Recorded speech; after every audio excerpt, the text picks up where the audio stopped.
Yo mga kagrasa, welcome back. Medyo natagalan tayo mag-upload ng ating video kasi medyo busy. So, ayun pala mga kagrasa, meron tayong ibabahagi sa inyo ngayon. So, ang problema pala nito mga kagrasa ay humahalo yung langis sa tubig. So, ayan, bago namin baklasin, pinapaandar muna namin yan para matisting kung talagang yung makina is yun lang ang problema. So, ugali ko kasi mga kagrasa, kapag mayroon ipapagawa sa akin, gusto ko munang paandarin. Kung hindi man siya aandar, pwede na nating umpisahan. Pero kung pwede pa naman siyang paandarin kasi minsan may mga customer na may problema palang iba, tapos pag ginawa mo kaagad, ang mangyayari, ikaw pa yung magkakaroon ng problema dahil alam naman pala nila na mayroong ibang problema.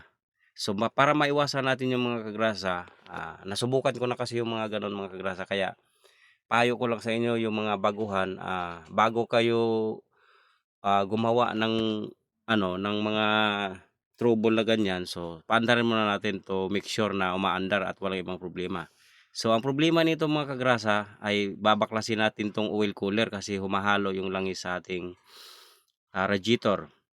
So, bago nyo baklasin, natural, kailangan nyo munang i-timing para maibalik nyo ng maayos. Ito, ayan, nakikita nyo, meron akong sinisilip dyan na timing mark.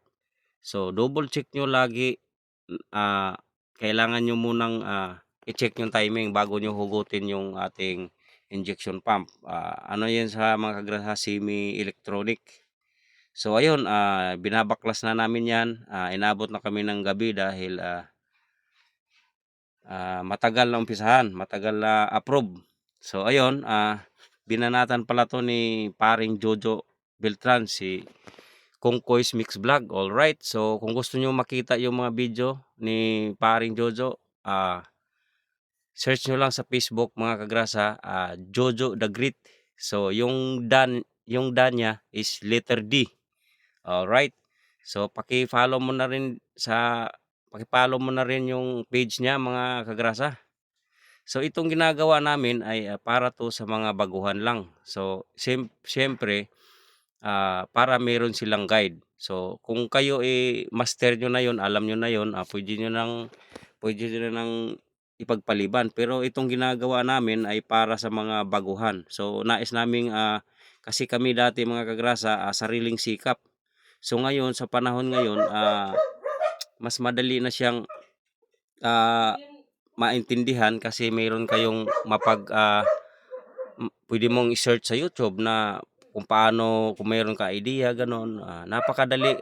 Di tulad namin dati na talagang ikaw na lang ang maghahanap ng paraan kung paano mo siya magampanan o kaya magawa yung ating trabaho. Alright, so ito, bago namin tuluyan ng tanggalin, nililinis muna namin para ma-check, tapos ayan, nilalagyan namin ng tanda yung gear para hindi tayo, kasi mapakahirap magbaklas kabit niyan. Pagka sumablay kayo niyan mga kagrasa, goodbye yung pagod nyo, laglag balikat dahil sumablay. So pagka ganito kasi trabaho, bawal dito sana, kung maaari bawal magkamali. So ayun, nakikita nyo naman, ang sira is napaka simple lang naman, pero daming tinanggal, ang daming nadamay bago natin makuha yung problema talaga. So ito mga pala mga kagrasa, may mga tao talaga na anong tawag nito, mapanglamang. So nagkwento pala sa amin dito yung kausap namin diyan na ano raw, 30,000 daw yung singil nila sa nung ibang mekaniko. So pinipresyuhan sila ng 30K para lang diyan sa trouble na yan. So yon, buti natawagan nila kami, napakalaki ang naibabawas nila dahil yung sa amin panglugaw lang naman yung singil namin diyan. Inabot pa kami ng alas 10 ng gabi. So ayun, mayroon talagang taong kumbaga mapanlamang. So sana sa mga baguhan, wag nating masyadong sobrahan ng singil naman yung ating mga customer dahil, pare-parehas lang din naman tayo naghahanap buhay. So ayun, ayan lang ang problema mga kagrasa, oh. Sira lang yung o-ring ng ating oil cooler. So dinouble check namin lahat 'yan, tuwang-tuwa nga yung nagpagawa dahil daw ang laki daw ng naitipid nila. So kami, ginagawa lang din namin ang singil namin diyan, hindi naman kami kahit papaano may konting kita at saka nakakatulong na rin, parang gano'n. Huwag na nating masyadong, 'wag yung masyadong gahaman, parang gano'n. So right. So ayun mga kagrasa, napakasimple lang naman 'tong trouble na ito, pero pagka hindi mo naayos ang trabaho nito, 'pag hindi mo naipulido, mangyayari diyan paulit-ulit ka. O kaya, mahirap kasing magkamali pagka ganitong trabaho mga kagrasa, kaya, nasubukan na rin namin 'yan na patapos na yung ating, trabaho sabay merong merong hindi inaasahang pangyayari, kaya ayun, no choice kundi baklas uli, trabaho uli, dagdag trabaho, dagdag pagod.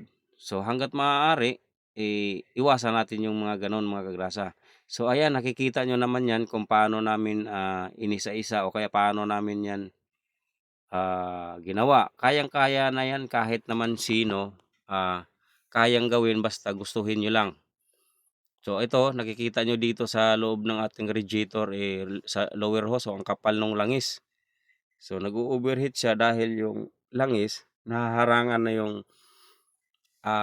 tubig. So ayan, nilinisan na 'yan ni Jojo the Great. So ayan, nakahanda na yung ating ano, so ako naman, nililinisan ko rin yung ating radiator cap, radiator assembly. So ayun mga kagrasa, mairerekomenda ko sa inyo kung paano, nakikita niyo naman 'yan 'no, hindi na tubig, puro langis na yung lumalabas sa ating radiator. So ang ginagawa ko paglinis diyan mga kagrasa, effective naman, pero dapat linisin yung maigi kasi ano 'yan, gumamit kayo ng, high gloss na acrylic thinner. Napakabilis linisan at saka, hindi mo na kailangan na ano, yung sabon ganyan. Naku, matagal yon, nasubukan ko na rin 'yan. Kaya ang recommended ko sa inyo, subukan yung gumamit ng high gloss na acrylic thinner, hindi yung ordinary. Kasi 'pag yung ordinary, hindi rin siya makakalusaw.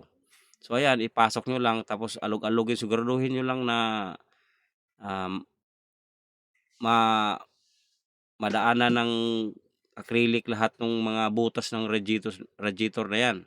So ayan, napakabilis lusawin yung mga langis na nasa loob.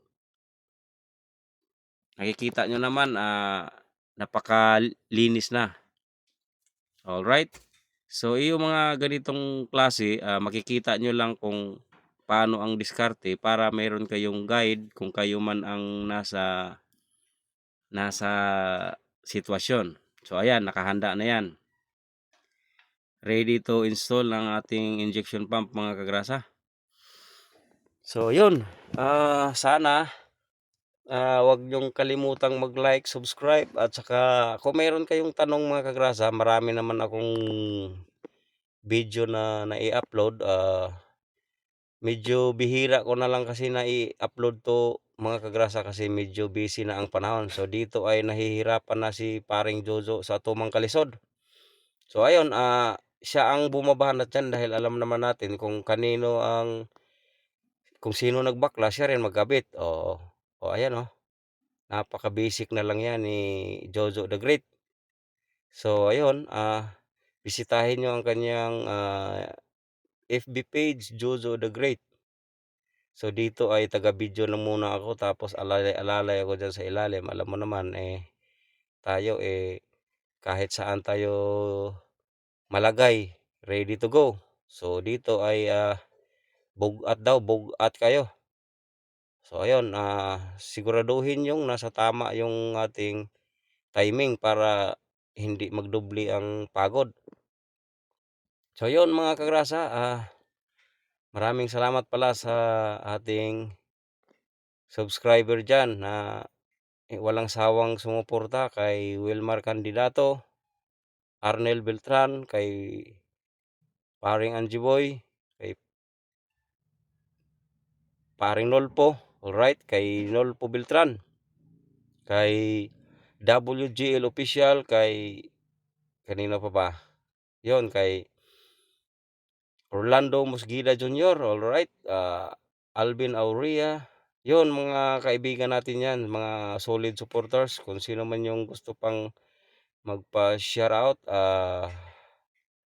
comment lang kayo mga kagrasa. Meron nagpapa-shoutout kaya lang medyo nakalimutan ko na kung sino yun. Pasensya na mga kagrasa, at sa susunod na lang tayong mag video, ayun, medyo nahihirapan na si paring Dodo dyan. Alright, so to make it short, ayan, napapaandar rin na namin yan. Kita nyo mga kagrasa, andar na, nadali na. Pero yun mga kagrasa, yun nga ang sabi ko sa inyo, napakasimple lang yung trouble, pero sana ang pinaka message ko dito ay wag naman nating masyadong gipitin yung mga customer natin para ay sila ay magkaroon ng tiwala at babalik. Ganun lang naman yun mga kagrasa, basta hindi kayo talo, hindi rin naman kayo